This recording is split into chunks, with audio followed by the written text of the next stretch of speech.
O Brasil tem estatais demais. Empresas estatais são ineficientes. Empresa estatal é coisa de comunista. Privatizar traz melhorias aos serviços e alavanca a economia. Eu imagino que você já ouviu alguma dessas frases. Mas o que as pessoas querem dizer quando elas falam sobre privatizar empresas estatais? Desde o início do mandato, Jair Bolsonaro e o ministro da Economia, Paulo Guedes. O que eu quero dizer quando falo privatizar serviços estatais? Tirar da mão do governo e colocar na mão do setor privado. É isso que eu quero dizer. Vamos ver. Vem anunciando a venda de várias empresas públicas que pertencem à União. Anunciou E a venda e não dessas fez empresas nada. vai afetar diretamente a sua vida. Afinal, são elas que fornecem serviços e produtos básicos, como luz, gasolina, tratamento de água e esgoto, entre outros. Agora, eu vou falar sobre alguns argumentos de quem defende a privatização de empresas públicas, trazendo exemplos do Brasil e do mundo. Antes disso, para não perder os nossos conteúdos, inscreva-se no canal do YouTube do Brasil de Fato e ative o sininho para ser notificado das novidades. Privatizar uma estatal significa vender uma empresa que pertence ao povo brasileiro para uma instituição privada que pertence a pessoas físicas ou jurídicas. A primeira diferença... Tá. Mas aí que tá. A estatal não é do povo brasileiro. É da entidade ou Estado brasileiro. Que não é o povo brasileiro. O Estado brasileiro é uma instituição, uma empresa. É uma empresa. Entendeu? É uma empresa que reivindica, que representa os interesses do povo brasileiro. Eles reivindicam isso. E eles se impõem com esse discurso. É isso que é o Estado. E é deles que são essas empresas estatais. Não é do povo brasileiro. A diferença básica entre uma empresa pública e uma empresa privada está no destino dos lucros. No caso de uma empresa privada, parte do dinheiro enriquece os donos das empresas e outra parte é investida em novos negócios que deverão gerar mais lucro. No caso de uma empresa estatal, os lucros voltam a ser investidos em serviços públicos, em tecnologia e no desenvolvimento do país a longo prazo. Ou seja, com o uso desse dinheiro, de um jeito ou de outro, quem ganha é a população.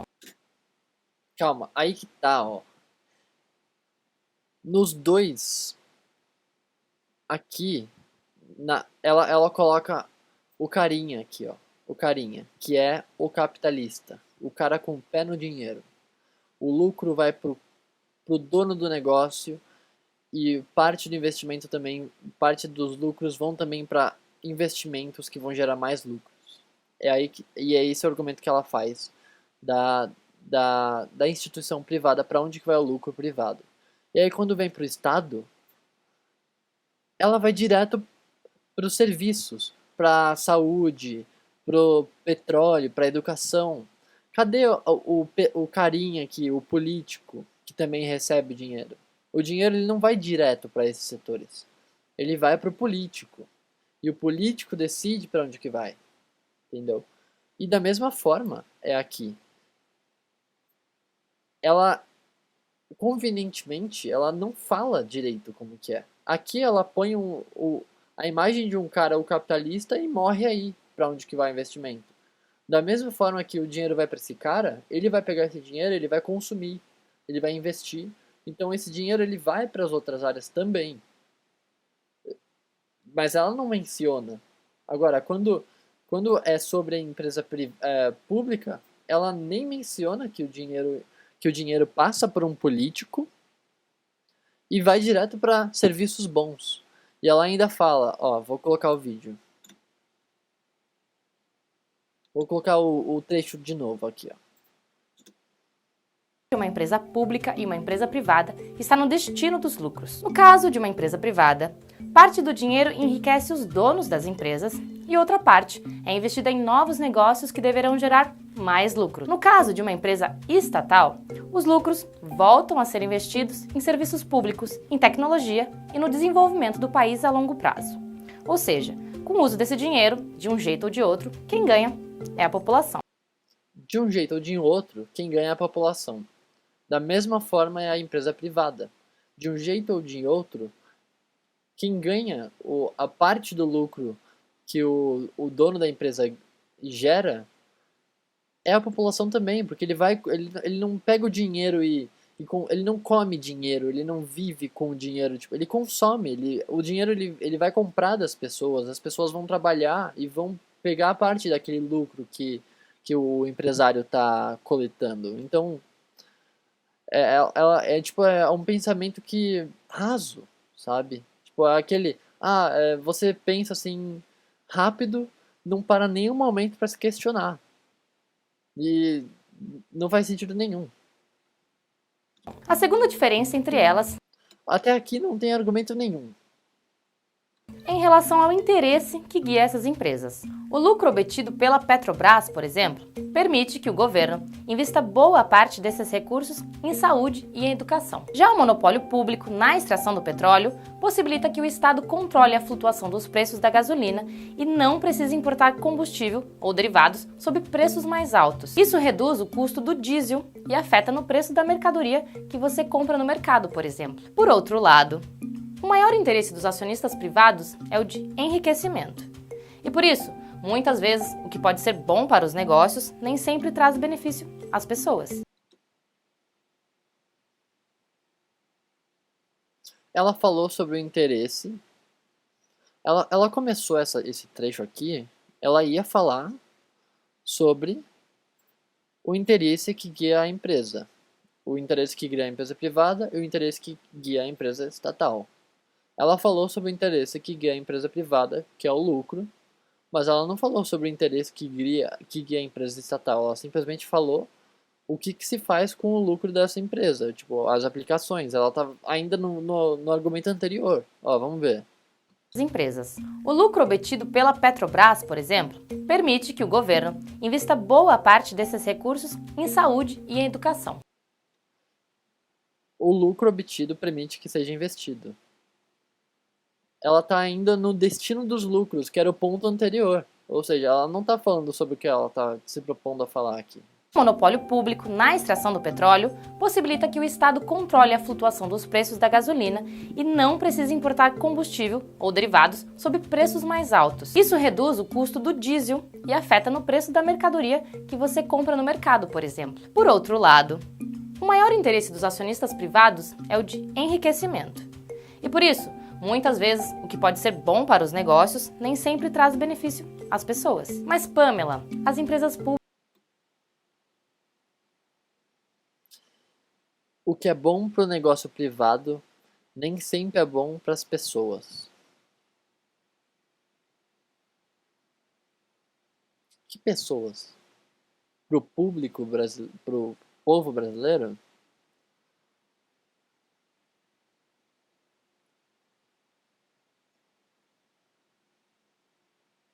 Eu diria que é o contrário disso. Se é bom para o público, é bom para a empresa. Porque pensa assim, a empresa privada, ela vive de entregar um serviço para a população, para as pessoas. Então, as pessoas só vão comprar esse serviço se for bom para elas. Por consequência, se for bom para elas, vai ser bom para a empresa, porque a empresa vai estar vendendo. Então, necessariamente, quando se trata de uma empresa privada, no setor privado, se é bom para a empresa, é bom para as pessoas. Porque as pessoas fazem isso de forma voluntária, ninguém vai estar obrigando as pessoas a comprar. Se for ruim para as pessoas não vão comprar daquela empresa, aquela empresa não vai vender. E por consequência, e não vender é ruim. Ou seja, quando é ruim para a empresa, também é ruim para a população. E quando é bom para a empresa, também é bom para a população. É essa a dinâmica do setor privado. É daí que vem o valor, esse é o incentivo. Públicas não são eficientes e a competição vai trazer melhorias. Será que isso é verdade mesmo? O mito da eficiência e da melhoria das empresas privadas. Olha, eficiência, o mito da eficiência, isso não é um mito, isso é um fato. As empresas privadas têm um incentivo para serem eficientes, que é gerar lucro. As empresas estatais não. Acho que eu já fiz esse ponto. Vamos ver. Quantas vezes você já passou raiva com a sua empresa de telefonia e internet?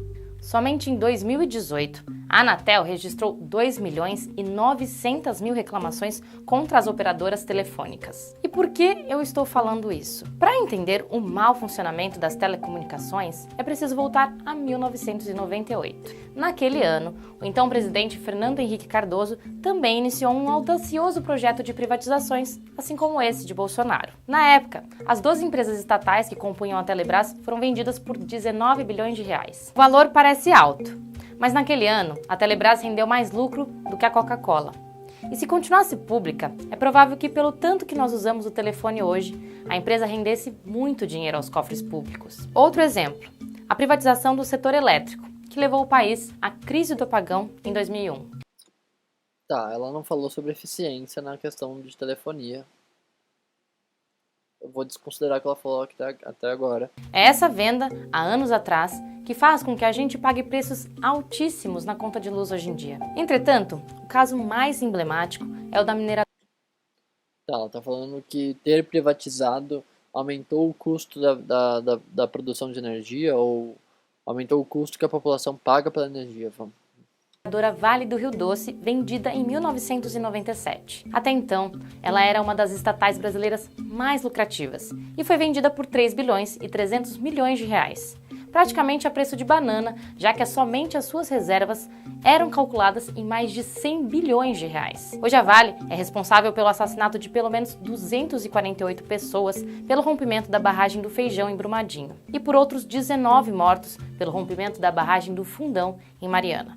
São milhares de pessoas atingidas, além de denúncias por impactos no solo, contaminação de rios, desmatamento e erosão. Em nosso canal, você pode ver algumas reportagens sobre o assunto. Apesar dessas perdas irreparáveis para a população e para o meio ambiente, há quem defenda a venda das estatais por causa de supostos prejuízos financeiros que elas causam aos cofres públicos. Mas pense bem.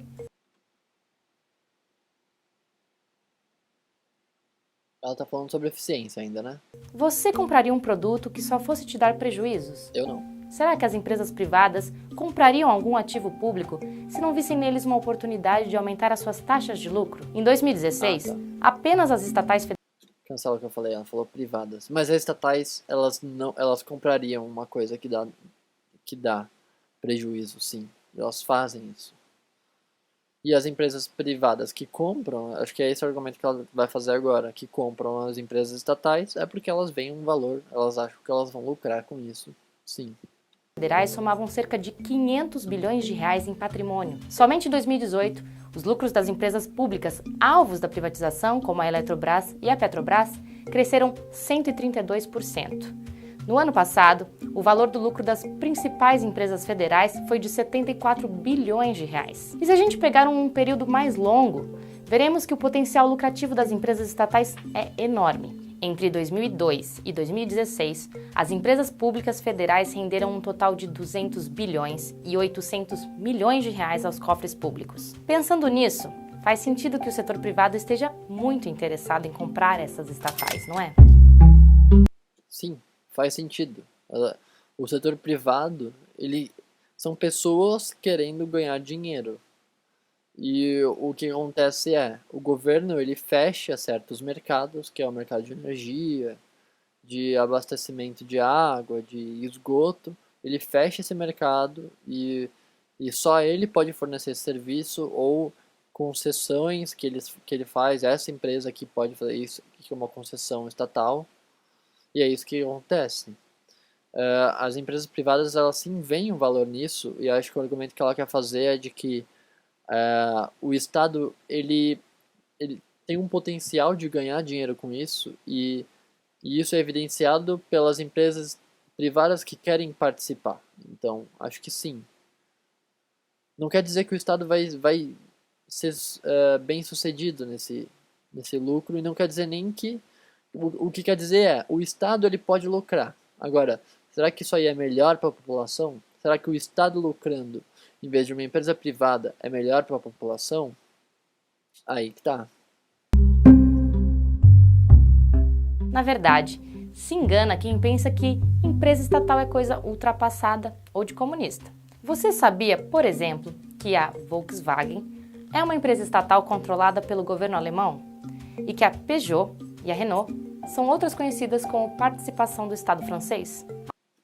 A Volkswagen é uma empresa estatal controlada pelo governo alemão. Não sabia disso. Não sabia disso. Mas eu sei também que eles estão no mercado de ações. Então eles têm um incentivo de competir. Eles têm concorrentes, entendeu? Não é um mercado fechado. Eu acho que o maior problema é você fechar o mercado para isso. Não é ter uma estatal. Pode ter estatal, pode ter o correio. Deixa o correio lá, entendeu? Não precisa fechar o correio. Seria melhor, sim. Mas não precisa fechar, só não proíbe, entendeu? É proibido, tipo, se você quiser ter uma empresa de remessa de cartas, você não pode, porque só o correio pode fazer isso. Existem empresas de encomendas. E se essa empresa de encomenda entregar cartas, o governo vai atrás e multa, entendeu? Isso é estranho, tipo, não tem por que proibir, sabe? Se o negócio for bom, as pessoas vão escolher pelo serviço estatal. É uma empresa estatal controlada pelo governo alemão? E que a Peugeot e a Renault são outras conhecidas como participação do Estado francês?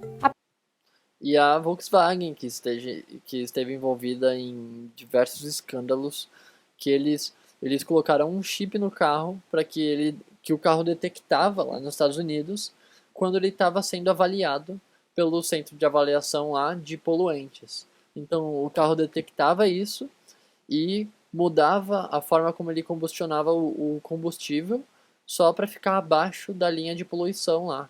E quando ele não estava sendo avaliado, eles emitiam poluição mesmo, isso para garantir a competitividade, porque o carro ele tinha que performar, entendeu? Para o carro ser ecológico, ele ficava pior. E aí a Volkswagen fez isso, entendeu? Uma empresa estatal fazendo besteira. Eu não tenho, tipo, acontece tanto na empresa estatal quanto na empresa privada besteira. Tipo, é igual. O problema é que a empresa estatal, você não pode demitir. Você não pode parar de consumir. Você está sustentando, esteja ou não você gostando daquele serviço. Apesar de dizerem que o Brasil possui estatais demais, com 130 empresas estatais nacionais, o número é baixo em comparação a outros países. A China tem cerca de 150 mil empresas públicas, a Alemanha 15 mil e os Estados Unidos 7 mil. Todo mundo tem mais, a gente tem que ter mais também. Esse é o argumento. O Brasil na contramão do mundo. Bom, e por conta dos altos preços e dos maus serviços prestados à população, que muitos países voltaram atrás da privatização de suas empresas. Segundo o Transnational Institute, entre 2000 e 2017, foram quase 900 serviços reestatizados no mundo. 83% dos casos mapeados aconteceram de 2009 em diante. Na Alemanha, nas 2 últimas décadas, 348 empresas voltaram a ser estatais. E ninguém menos que os Estados Unidos reestatizou 150 empresas que haviam sido privatizadas. Esses números são muito baixos. 300 empresas, 150 empresas, é muito baixo. Você tem noção de quantas empresas existem? Aqui no Brasil, a cidade de Itu, em São Paulo, passou por uma reestatização. Depois de 10 anos enfrentando o aumento de tarifas, sucateamento de equipamentos e grave racionamento de água, o sistema de saneamento básico da cidade voltou a ser público. Olha aqui nesse artigo aqui, ó, que ela mostra. Reestatização cresce porque empresa privada tem serviço ruim. Aí que tá, eu peguei esse artigo para ler. Não era uma empresa privada. Aqui, ó. Saneamento de Itu retorna para mãos públicas. Nunca saiu da mão pública. Porque, ó, entenda o caso. Sob a gestão da concessionária privada Águas de Itu. É uma concessionária, ou seja, uma concessão. O Estado, ele concedeu aquilo a uma empresa, ele escolheu a dedo quem que ia fornecer o serviço e é aquela empresa lá, a empresa não tem competição. E isso não é capitalismo, simplesmente. É um pseudo-capitalismo, é uma pseudo-empresa privada que tinha um serviço ruim, entendeu? Não tem como dizer. Esse argumento nesse vídeo não cabe. Não cabe. Porque ela tá argumentando sobre privatização. E isso aqui não é uma privatização. Como que ela pode usar isso como argumento? Isso não é uma privatização. Com uma concessão, não é uma privatização. Pensando nisso e em todo o potencial estratégico que as empresas estatais têm, faz sentido que o Brasil caminhe na contramão do mundo? Confira os outros 2 vídeos dessa série. Faz. Da onde ela tirou que o mundo inteiro tá fazendo a coisa certa? Só porque todo mundo tá fazendo uma coisa, a gente tem que fazer também. Não. Simplesmente. Tá todo mundo indo pro ruim, vamos também. Ela não entra no mérito de avaliar, entendeu? Só porque todo mundo tá fazendo, é bom. Não. Não quer dizer nada isso. E tem um argumento da SEDAI. Aqui, ó, esse título é perfeito. A SEDAI comprova. Há muito governo na água do Rio de Janeiro. A SEDAI é o quê? É uma empresa, é uma concessão lá do estado do Rio de Janeiro que está entregando essa água para as pessoas, ó. Essa água com barrenta. As pessoas lá, elas estão tendo... Teve uma escassez de garrafas de água porque as pessoas não tinham coragem de usar a água da SEDAI. Foi esse ano isso. E uma coisa estatal, ó, serviço precário, os contratos da SEDAI não têm metas, sem dinheiro para investimento. Uma das tarifas mais altas do país. Ó, mesmo só de 2014 a 2017, as tarifas da SEDAI foram reajustadas em 22%, ou seja, aumentou. Mas esse dinheiro não foi para aumento de investimento. Foi para despesas com empregados, que cresceram 55% no período equivalente. Ou seja, crescendo folha de pagamento. Esse é o incentivo de uma empresa estatal. Não é fornecer um serviço bom. As pessoas que estão ali, elas não precisam fazer um serviço que dê lucro, que gere um valor para a população. Ela tá ali para ganhar o dinheiro dela, entendeu? Tá, tipo, cagando pro futuro. E nesse mesmo caso do Rio de Janeiro, tem uma empresa numa região lá do Rio de Janeiro, que é a única região que a SEDAI não tá, e é uma empresa realmente privada, e o serviço é barato e bom, entendeu? É uma empresa, é um exemplo perfeito. Simplesmente. Vamos terminar o vídeo aqui já. Para entender melhor a política de privatizações do governo Bolsonaro e também quais são os possíveis efeitos para a sua vida caso as empresas sejam privatizadas. Eu te vejo lá. O vídeo deve estar gigante. E é isso. Assista. Até o fim.